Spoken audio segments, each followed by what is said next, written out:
Okay, guys, welcome to a Sports Matters TV special in association with WrestleSlam, the podcast. And it doesn't get bigger than this. We are joined by Mr. TNA himself, Frankie Kazarian. Frankie, greetings from Ireland, my friend. How's things with you?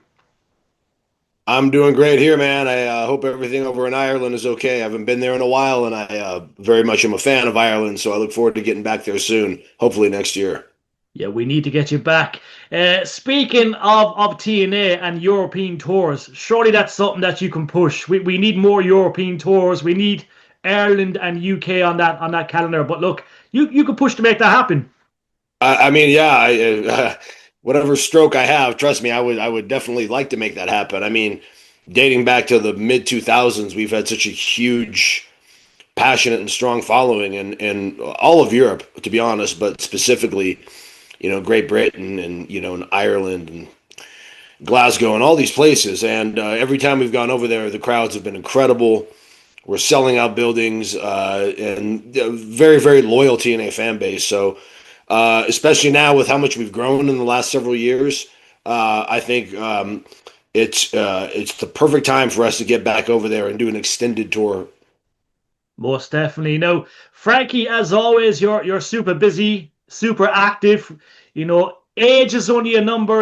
When you're in your 40s, it's like you're still 20. But Yeah. listen, you're a champion again, international TNA champion. That happened this month. But listen, let's talk about that. Obviously, look, a great accolade to your ever growing accolades in wrestling. I mean, first, I appreciate you saying that. Yeah, look at it. I've been doing this 27 years, way longer than half my life. And if I'm being honest, I feel physically better than I did when I was 25 years old. I'm certainly smarter in terms of being a pro wrestler and just as a person in general. With age, the beautiful thing is that with age comes wisdom. Um, I feel really good. I am blessed to be in a great locker room full of incredible young talent that keeps me young. And most importantly, I'm having fun, having a great time, and I'm having the best matches of my career. And I'm doing it all in TNA, so it's a real good time for me. It's a good time for TNA wrestling. It's obviously a good time for the entire wrestling industry right now. Definitely. And Frankie, you speak of locker room. Every time that we have a TNA star on with us, was quite frequently, they always mention you. Your name is always dropped in, I suppose, that figure in the backstage area.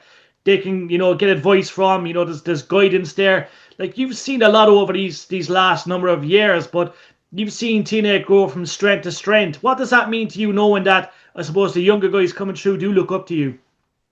I mean, that's very cool, very humbling. I'm honored that people would, put my name out there in that way.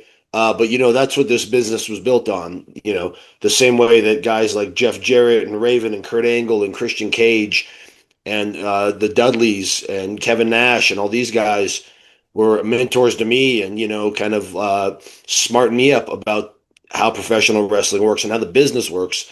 I can now do that for younger people, and it's really cool to now be in that position and to have earned that respect. And my end game is for someday, 20 years down the road, for Leon Slater to be that guy that kids are looking up to, and Zach Wentz and these guys. It's the business is centrifugal in that way, and it's really cool to kind of be the elder statesman, just knowing that I came up the right way and I learned from guys that have been there and done that. Most definitely. Now, being a massive fan of you, I remember we met many years ago in the Point Depot, Dublin. It would have been definitely 15 years ago or more. But I Yeah. remember being that ultimate fan. I remember being starstruck. And you mentioned all these great names. You mentioned the likes of, Kurt Angle, Mick Foley and stuff. Yeah. How do you think the game has changed? Obviously, look, the internet's crazy. First of all, you've got TNA Plus, you've got YouTube. Back in them days, it was limited. You'd log on to a computer, you'd find at a friend's house, you'd get results, details. But this day and age, the internet helps a lot more. There's more access. Are you in favor of that? I mean, certainly for the wrestling fan, we're living in unprecedented times because there is professional wrestling on literally every day of the week, between all the companies. There's usually a pay-per-view of some sort every weekend. And for the hardcore wrestling fan that wants to consume as much pro wrestling as they want, it's again, we're in unprecedented times. When I came up, I where I grew up in the '80s in California, I had wrestling on Saturdays and Sundays, and that was it. The occasional Saturday night's main event. All I got was WWF. I didn't even get NWA television. Then you would get a pay per view. So I think the anticipation for like my generation, I think big events built more because there just wasn't as much wrestling. Now it's a matter of getting content out there as often as possible. WWE does a fantastic job of that. There's literally new content every day. TNA has really, really stepped up and is putting out a lot of content. So the game has changed that you really have to be on your toes to keep up with what's going on in the world of professional wrestling. It's, there's never, you being, a journalist, there's never a dull moment. There's always something to report. There's always something happening, something going on behind the scenes, some new announcement. It's really, if you're in the mix and a very huge fan of pro wrestling, this is great. This is great for you. No, most definitely is. And we look at your journey in TNA. You've been, I suppose, every record's pretty much broke. When it comes to matches, there's always the big matches. You've wrestled the best of the best. You are the best of the best. But listen, that TNA World Heavyweight title is something. Your name should have 8 or 9 of them. You should be a 9-time world champion. But listen, you're still a young man. But look, that's something obviously that the fans want. It's something that you want. I think I read in an interview recently, you might be a bit more selfish moving forward because you want them goals. But look, obviously that's something that you're targeting. And listen, you're only a young man.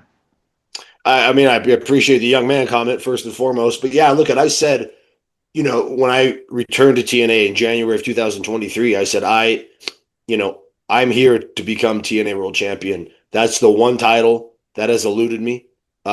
Years ago when I was a younger man in TNA, winning X Division titles, I thought that might be like my ceiling, but it certainly is not.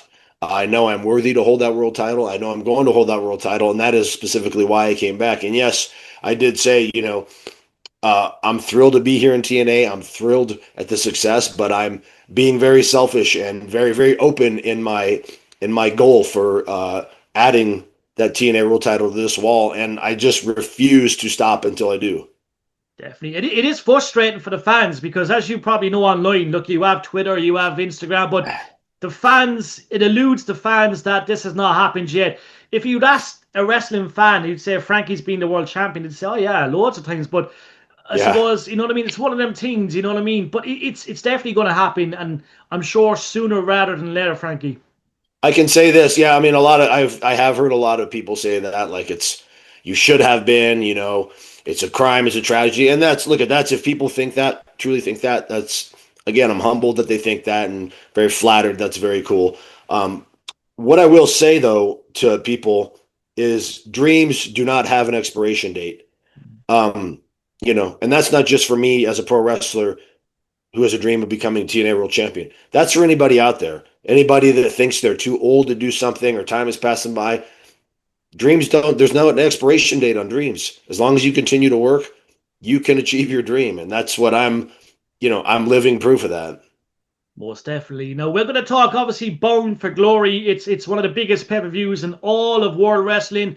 It is something that you're very familiar with because, look, you've seen it. You've done it for so many years. But exciting times this October, my man. It's a big card. Obviously, a lot of people are talking about the Dudleys, the Hardys. But listen, there's lots of room on that pay-per-view for you to make that big statement.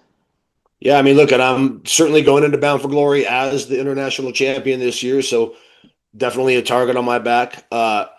Very cool that it's going to be in Lowell, Massachusetts. That's 40 minutes up the road from where I began my career in Malden, Massachusetts, being trained by Killer Kowalski. So a bit of a full circle moment for me. And Bound for Glory is our biggest pay-per-view of the year. TNA, specifically in the last few years, has delivered so much on our big pay-per-views, and this is going to be no exception. I know a lot of fans from the UK and Europe in general travel for the big shows, and I implore you, do not miss this one, because it's going to be great. Are definitely going to be, attendance wise and everything else, our biggest Bound for Glory ever. Most definitely. And look, we mentioned what's happening right now in the world of wrestling. It is a fantastic time to be a fan. We're seeing crossovers. We're seeing the link up between TNA and WWE. And frankly, I absolutely love it. It's something that I would have said 10 years ago would never happen. But WWE cannot get enough of TNA. They can't get enough of Frankie. What are you making of this crossover at the moment? It's great to see you, over NXT. There's a lot more going to happen, no doubt. Yeah, I agree. I tell people all the time, especially newer wrestling fans, that not to take this for granted. This is Marvel and DC crossing over. And to your point, 10 years ago, this wasn't even a remote possibility. Other companies' names weren't even mentioned on broadcasts, but we're living in a time now where, there's been an Invasion show announced, and TNA has a presence on NXT and vice versa. And it's, again, for the wrestling fan, you guys are kind of spoiled right now. I mean, we're seeing some really, really cool stuff. And for me personally, to be involved in it, I'm living history. So it's cool. I don't take that for granted at all. Most definitely. And look, another thing that we expect in due course, we're mentioning TNA Hall of Fame. Mickie James, Angelina Love, Velvet Sky. There's going to be a lot more announced, no doubt. But listen, it's great to recognize the people that have given so much to wrestling. And frankly, that's something, I'm sure will come your way in numerous organizations. But listen, it's a great thing to have. And there's credit to the wrestlers, which is the most important part. Yeah, it's great. I mean, I couldn't be happier for those ladies. All three, Velvet, Angelina, and Mickie are beyond deserving for what they did, specifically for the Knockouts division. Very, very happy for those ladies. I'm glad I'm going to be in attendance that night. I got a Hall of Famer in the family, by Tracy Brooks, the OG. So it's special to her too. So it's really, really cool. I'm glad it's an all-female class this year. I think that's a great move by TNA, and just going to add to the festivities at Bound for Glory.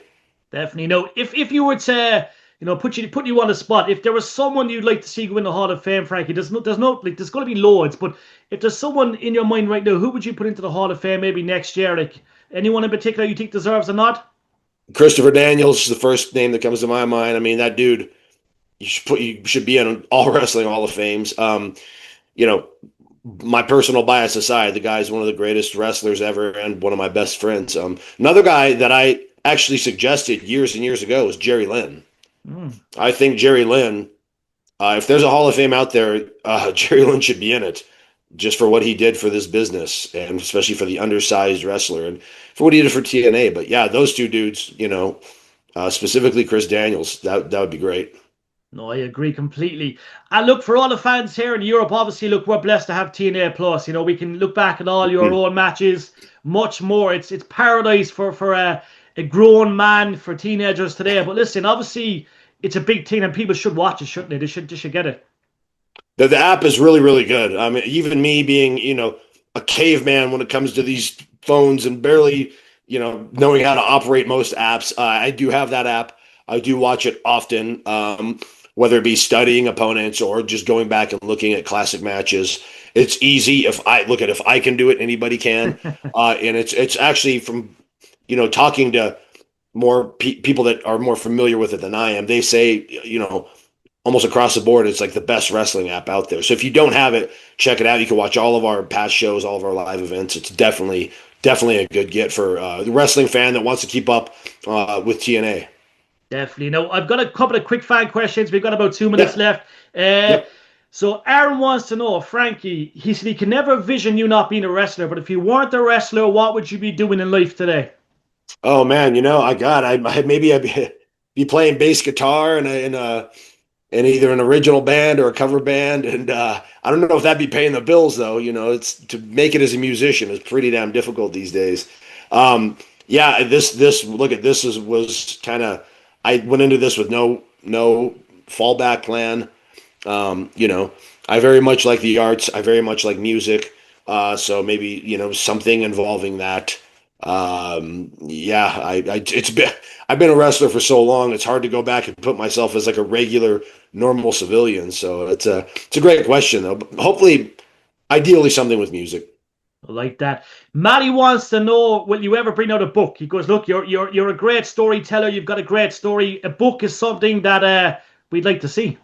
Yeah, I've actually had a couple offers. And again, that's very cool. I mean, being a kid from a small town in Southern California, I would never think my life would be a book. But looking back, I've seen and done some incredible things.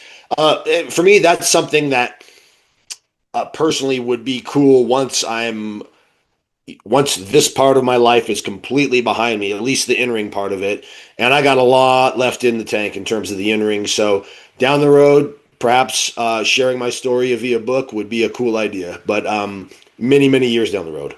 I love it. Frankie, listen, it's an honor as always. We hope to see you back in Ireland in due course. And yet again, look, it's a pleasure as always, my man. But listen, get back here soon and we'll have a beer or two. I need a cold Guinness on tap with black currant in it. It's the only place I can get them over there. So yeah, I'm waiting. I'm ready. Most definitely. Listen, it's a pleasure as always. We're looking forward to Bound for Glory. And listen, we'll catch up soon, Frankie. Thank you very much. Thank you. Appreciate you.